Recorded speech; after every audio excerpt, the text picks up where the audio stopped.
They said humanity was too young to matter. They said our dreams were childish sparks in the void, flickering against the cold indifference of a galaxy ruled by ancient empires. But when we dared to dream, when we reached beyond what was safe, beyond what was permitted, the galaxy could not look away. And in the end, it followed. Before I tell you this story, tell me, where are you watching from right now? Drop the name of your city in the comments below.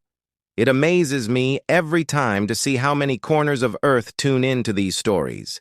And if you're enjoying these stories of how humanity dares, survives, and thrives, don't forget to like this video and subscribe. Now let's go back. Not to Earth, but to the moment when the galaxy first learned the cost of underestimating a species that dreams. The galactic concord had ruled for eons. 22 empires bound in treaties older than Earth's oldest civilizations. They had seen 1,000 species rise and fall. To them, humanity was an afterthought, a fragile new race barely a century into the stars. They classified us as minor participants in their great council.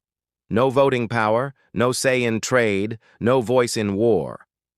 We were a footnote, tolerated because Earth lay on a navigational route that brushed the edge of their great trade lanes. And yet, even in silence, humanity whispered to itself. We dreamed. When they gave us scraps of technology, we didn't just replicate it, we reimagined it. When they showed us rules, we asked why. When they closed doors, we built windows.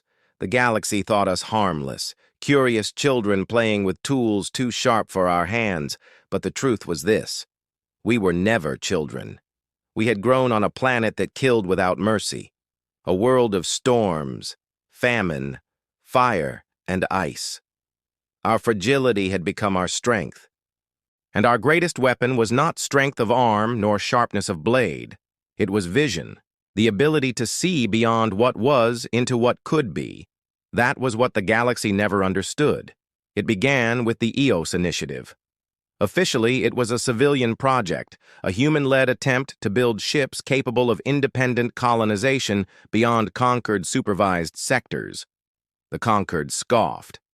No species had successfully defied their star map boundaries in millennia. The galaxy was already divided, carved up like a feast long finished. To dream of more was laughable. But we built anyway. The ships were fragile by galactic standards, thin, lean, almost skeletal. Their shields could barely withstand a direct hit. Their drives were untested, patched together from scraps of alien tech and human improvisation. But the crews who volunteered, they weren't soldiers. They were dreamers, farmers, teachers, children of immigrants who had always grown up with the hunger for more. The Concord watched us launch with polite amusement, like elders watching children play at war. But then, the impossible happened. The first EOS ship didn't vanish in the void.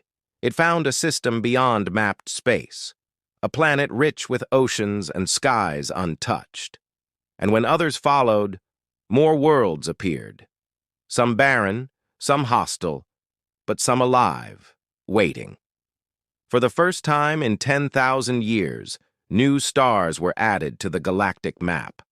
And they weren't added by the conquered. They were added by us. The council chambers trembled with disbelief. No species had ever done this without Concord sanction. No species had dared to expand. And then came the turning point. The planet was called Nadier by the Concord, and they had abandoned it centuries ago after deeming it uninhabitable. The atmosphere was too toxic, the tectonics too unstable, the storms too violent. To even attempt colonization was suicide.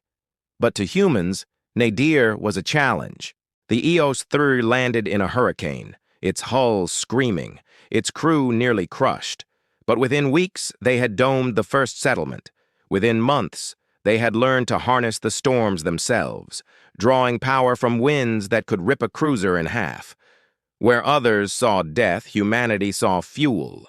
When the Concord sent observers, they found not a failed attempt, but a thriving colony. Humans walking through storms with lightning dancing in the sky, laughing as if chaos itself had become an ally. And that was when the whispers began. Other species watched.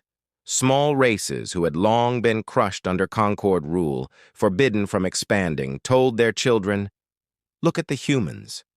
Look what they do." For the first time in millennia, hope spread faster than fear.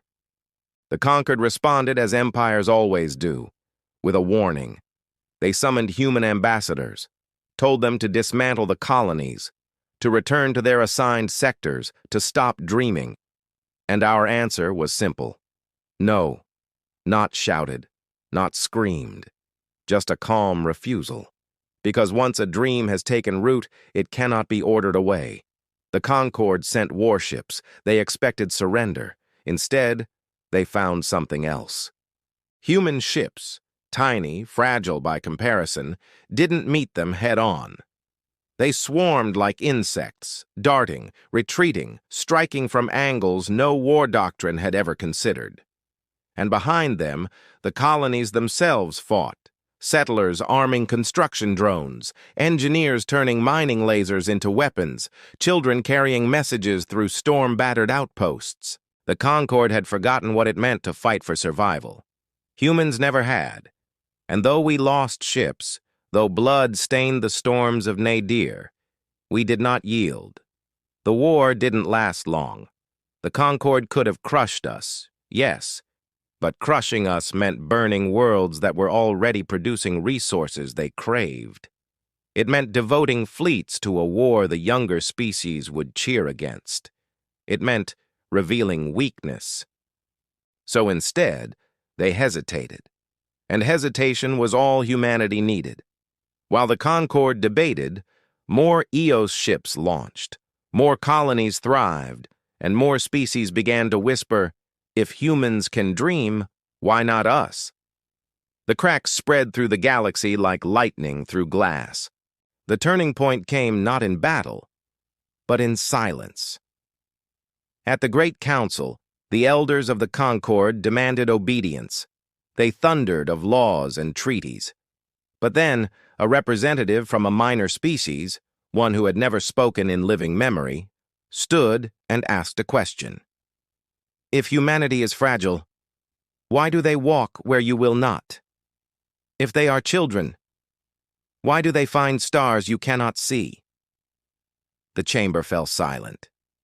And in that silence, the galaxy changed. For humanity did not stop. We built ships that lived between stars, farms that floated in gas giants, cities that clung to the edges of black holes. We dared to imagine things even our own ancestors thought insane.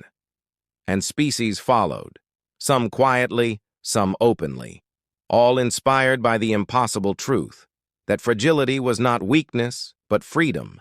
We were not bound by the weight of tradition. We could break rules because rules had never been ours. The Concord, once eternal, began to fracture.